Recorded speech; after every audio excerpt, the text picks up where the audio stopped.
Magsisimula ka ba magnegosyo or nagpaplano ka na magsimula magnegosyo at kukuha ka ng commercial space mga kanegosyo?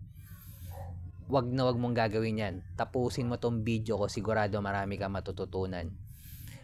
Kung nagsisimula ka naman kung nagninegosyo ka na, malamang isa to sa dahilan kung bakit nalulugi yung negosyo mo.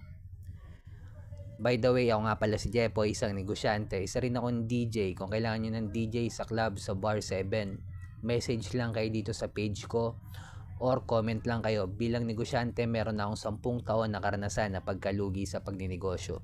Tunay na negosyo lang tulad ng sari-sari store, barbecuean, bilyaran, rental.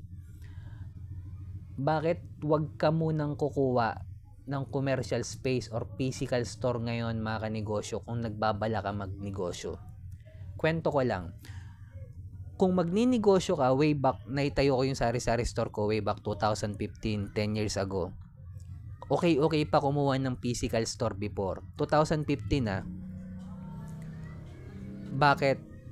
Karamihan ng mga tao before, although may delivery system na nung 2015, pero mas prepared ng mga tao na kung order sila ng milk tea, mas prepared nila puntahan yung physical store.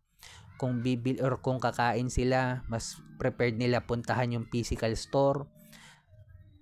Mas prepared ng tao lumabas or kung bibili sila ng t-shirt, damit, imbis na umorder online, mas prepared nila puntahan yung physical store, yung clothing. Mas prepared nila puntahan yung physical store kaysa online. Although meron ng online nun at delivery, pero hindi pa ganun ka prepared ng tao yung online tsaka delivery before. Kaya okay pa magnegosyo ng physical store or commercial space mga kanegosyo. Pero kung ngayong 2025 magsisimula ka at kukuha ka ng commercial space mga kanegosyo, magbabayad ka muna ng 1 month deposit, 3 months advance, naka 1 year contract ka pa sa landlord mo. At mga kanegosyo, sa mga kumuha ng commercial space, may mga kontrata dyan na sinisingit yung landlord nyo na every year tumataas yung rent. Legal po yan. Kung hindi mo nabasa yung kontrata at pinirmahan mo yun, baka magulat ka na lang taon-taon tumataas yung upa mo. At meron din na mga landlord na loko-loko o tarantado, mga hinayupak, na ikaw pa ang mag-shoulder ng tax na binabayaran nila sa City Hall. Ipapa-shoulder pa nila yung 5% tax na meron kasi yung tax yan mga nagpapa-rent mga kanegosyo sa City Hall. Minsan sa'yo pa ipapa-shoulder. Kung hindi ka aware o nilalagay pa nila sa kontrata yan at napirmahan mo, magugulat ka na lang. Ikaw na rin yung nagbabayad ng tax nila yearly. Halimbawa mga kanegosyo, kung ang renta mo sa isang physical store is 20,000, kung 1 month deposit, 3 months advance, 80,000 na agad yan. Hindi pa gawa yung physical store na ito Kukuha ka pa ng tao. Papagawa mo pa yung commercial space na kinuha mo.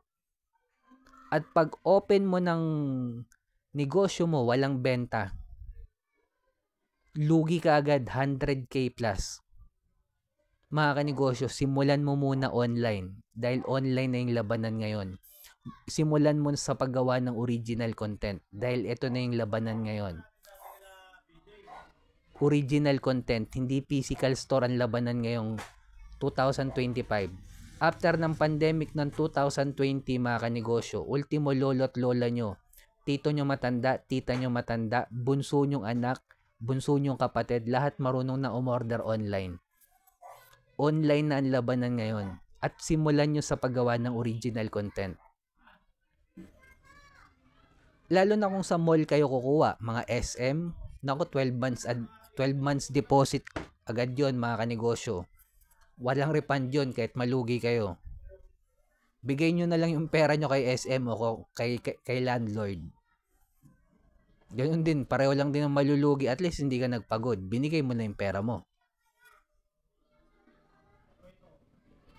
Tsaka ang dami pang mga sinisingit-singit nila sa mga kontrata nila. Sila lang yung papakitain nyo mga kanegosyo.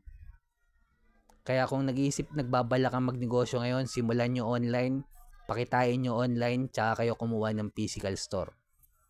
Kaya kung nagsisimula ka pa lang magnegosyo, magsimula ka original content, focus sa isang produkto, i-scale up yung negosyo natin sa level 2 business model, applyan ng franchising yan, distribution, manpower, software, licensing.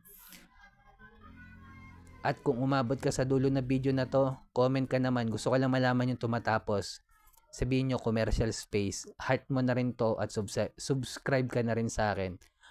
Bilang negosyante, kung dumadanas tayo ng pagsubok or struggle, huwag natin kalimutan mag-pray kahit anong religion natin. Ingat tayong lahat. Peace.